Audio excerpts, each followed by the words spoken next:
Welcome back to our candle making session. Today we're going to learn all about the temperatures.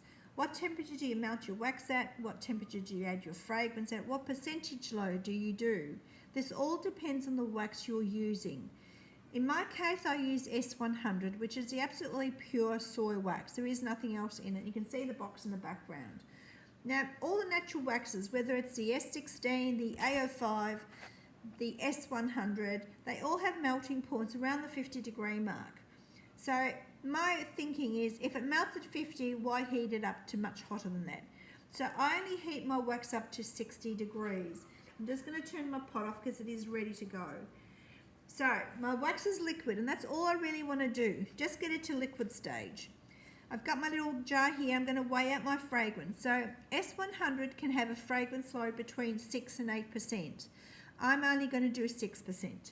I know my fragrance is of good quality. So for a 200 gram jar, all I need is 12 grams. That'll give me 6% fragrance load. So I'm going to zero my jug, and then I'm going to pour in my 12 grams of fragrance. And then I'm going to collect 188 grams of wax. So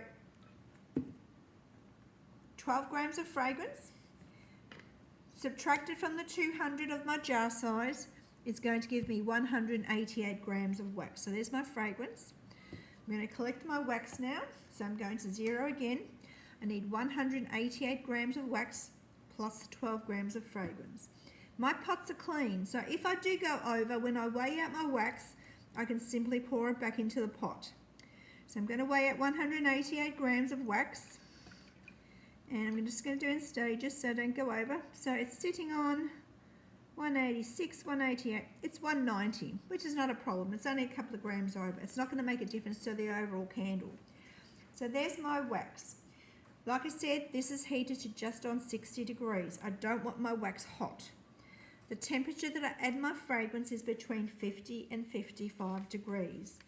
So this one is sitting a little bit hot. It's just on 60. So I'm going to let that cool down a bit before I add my fragrance. Remember, the fragrances are volatile. They're given off when the wax warms up. So we want to make sure that our wax is at the temperature that will hold the fragrance. So I'm just going to stir this a little bit until it actually cools down to at least 55 degrees, and then I'll add my fragrance.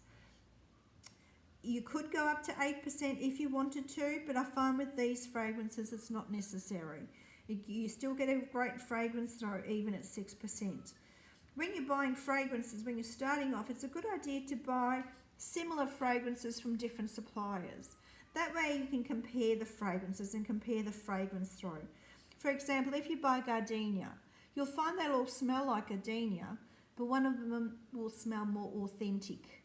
So that's the kind of choice you have to make. The other thing when you're starting off is don't get carried away with buying too many fragrances, because it'll just confuse you. It's a good idea to start with 6 fragrances as a starting point. Don't get carried away with buying 20 fragrances, because remember, you'll have to do all the testing. When I test, I always test unscented wax first, just to give me an idea about that wick in that jar, whether it's going to give me a full melt within 3 to 4 hours, and then I go back and add the fragrance that I'm going to be adding at the percentage I'm adding. So this feels fine. A lot of what I do is by the feel of the temperature. This is not hot wax now. So I'm going to check my temperature.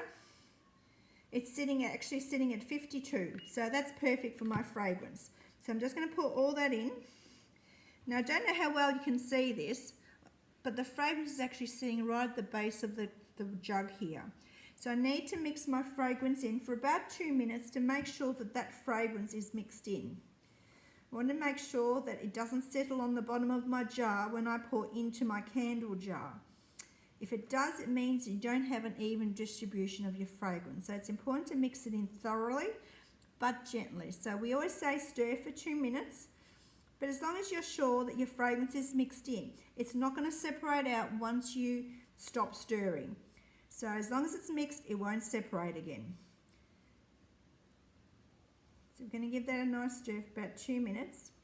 And then because our method uses a cool method, so we're not overheating our wax, we're adding our fragrance at a cooler temperature, and then we don't pour until our wax starts going cloudy. And this is a problem that people have. They don't understand why we do it this way. The reason we do it is we want to pour our wax and minimize the temperature difference between the jar and the wax. We don't want our candle to set quickly. We want it to set slowly. If you pour hot wax into a cold jar, as soon as it hits that glass, it's going to start setting. And we don't want that. We want it to set slowly. So we do get a really nice finish. So we're going to let this wax cool down to the point of losing its transparency. And this is going to take a little while. I'll come back and show you in the next video before we pour. But you can see this is still very clear. We want it to lose that transparency before we pour into our jar. And when you do that, you get lovely candles that have that nice, smooth, glossy finish. No cracks and no air bubbles. And it works for any of the waxes. This is cocoa soy wax, you can see. There it is. Nice, smooth finish. This is S100. So again, nice, smooth finish. So this finish is possible with any of the waxes. The most important thing is don't get carried away with overheating everything. I'm going to let this cool and then show you in the next video the stage where you actually pour your candle wax into your jar. Thanks.